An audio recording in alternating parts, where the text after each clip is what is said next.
Hello and welcome back to my channel. अहिले चाहिँ म ठ्याक्कै डुम्रेमा छु। अहिले चाहिँ दिउँसोको 1:45 बजिसकेको छ। देख्न सक्नुहुन्छ यो मुगलिन पोखरा सडक खण्डलाई चाहिँ पिच गरेर फाइनल कोट गरेर चाहिँ यो सकाइसकेको छ। कस्तो बनेको छ भनेर हजुरहरूलाई म देखाउन जाँदैछु है। अनि देख्न सक्नुहुन्छ कति रमाइलो छ।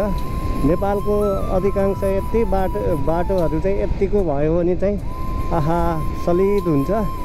अनि नेपालको यो हाइवेहरू चाहिँ यतिको भयो भने जस हामीले बाइकको ट्याक्स तिरेको पनि अर्थ हुन्छ के। नभए त त्यो खाल्टोमा चलाउनलाई मात्रै किन त्यति महँगो ट्याक्स तिर्ने होइन। त्यसैले सबै समयमा चाहिँ सबै बाटोहरू चाहिँ यस्तो बनाइदियो भने हामी चलाउनेहरूलाई पनि आनन्द, कर तिर्न पनि चित्त बुझ्दो हुन्छ। अनि बाइक चलाउने, गाडी चलाउनेहरूले पनि अब बाटो राम्रो छ भन्दैमा धेरै स्पिड चाहिँ कुदाउनु भएन। आफूले जतिसम्म ठेक्न सकिन्छ त्यति मात्रै कुदाउनु होला है। अनि सेफ भएर चलाउनु होला होइन। अब देख्न सक्नुहुन्छ बाटो होइन कतिको सलिड छ। जस मलाई चाहिँ रमाइलो लाग्छ यस्तो सलिड बाटोमा चलाउन चाहिँ। मुगलिनदेखि डुम्रेसम्मको सेक्सनमा चाहिँ यो अलिकति चाहिँ बाटो चाहिँ कटिङ गर्दैछन्। अनि यता रिटेनिङ वाल उठाएर चाहिँ मर्स्याङ्ग्री खोलामा चाहिँ यो रिटेनिङ वाल उठाएर चाहिँ जस बाटो बनाउँदैछन्। जस यताको यो अलिकति सेक्सन झन्डै 500-600 मिटर चाहिँ कम्प्लिट भइसकेको छैन है। अहिले बनाउँदैछन् देख्न सक्नुहुन्छ। त्यही भएर यता बाटो पिच नै भएको छैन, अफरोड नै छ। जस निर्माणको कामले चाहिँ तीव्र गति लिइरहेको छ नेपालमा होइन। कुनै ठाउँमा चाहिँ यो बोथ साइड नै खोलिसकेको छ भने चाहिँ कुनै ठाउँमा चाहिँ वान साइड मात्रै खोलेर सुवे बनाइदिएको छ। यसले गर्दा पनि अब यो एक्सिडेन्ट हुने चान्सहरू हुन्छ है हाई स्पिडमा आउँदाखेरि। त्यही भएर सुरक्षित भएर चलाइदिनु होला होइन। जस मलाई चाहिँ रमाइलो फिल भइरहेको छ है। अक्खा छ के यो बाटो चाहिँ पुरै। अब यो मुगलिनदेखि काठमाडौँसम्म नि कहिले यस्तो बाटो बन्ने हो। यतिको लेन नछुटे नि यतिको पिच बाटो चाहिँ कहिले बन्ने हो। जस पहिलाभन्दा चाहिँ राम्रो नै बन्दैछ होइन बाटो हाइवे चाहिँ। जस खुसी लाग्छ, रमाइलो फिल हुन्छ है।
यताको अर्को साइडमा चाहिँ पुरै लेन डिस्ट्रिब्युसनको काम भइसकेको छ है।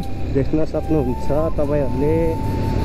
यो अहिले म गइरहेको साइडमा चाहिँ लेन डिस्ट्रिब्युसनको काम चाहिँ भइसकेको छैन। यो साइडको रोड इन मात्रै मार्किङ गरिसकेको छ है।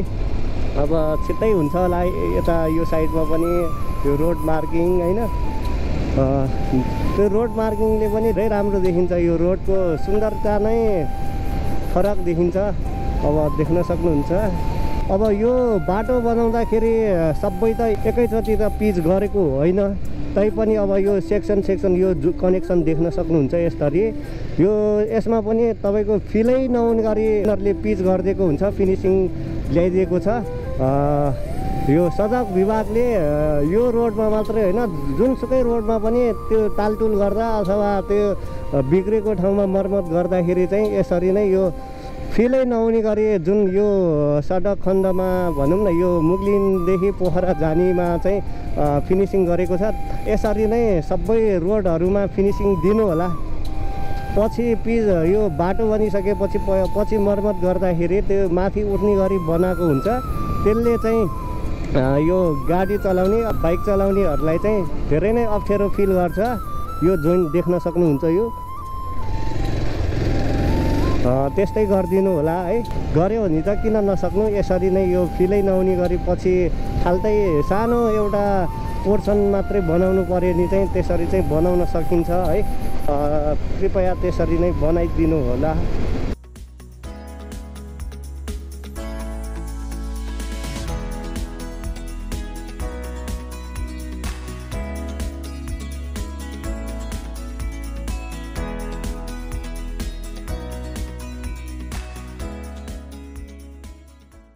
खैरेनी बजार पुगिसकेको छ होइन।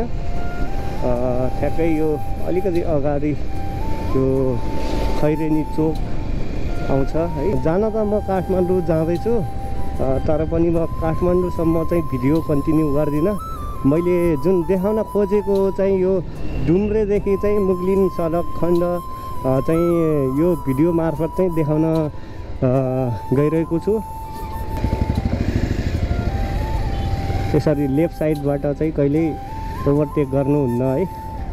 नदेखिकन ठ्याक्क पेल्दाखेरि अप्ठ्यारोमा पऱ्यो भने त परिहाल्यो। बरु एकछिन वेट गर्दा के पनि जाँदैन। यो चोकमा चाहिँ जहिले यस्तै हुन्छ। एउटा गाडीले गरेर देख्न सक्नुहुन्छ कति जाम भएको छ। यस्ता ड्राइभरले गरेर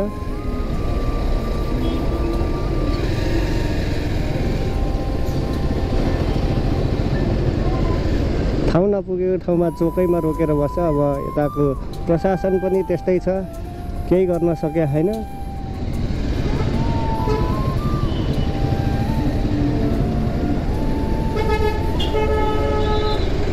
प्रशासन पनि हेरेर बस्ने सिटी बजाउने त हो, केही गर्न सक्ने होइन।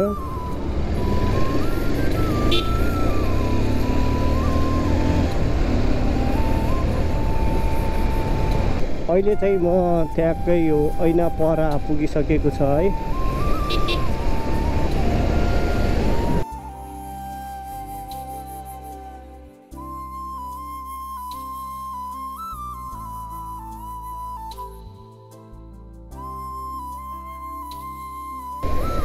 मत्स्याङ्गी जलविद्युत केन्द्र बबाल छ है। अनि यो साइडमा देख्न सक्नुहुन्छ मत्स्याङ्गी खोला।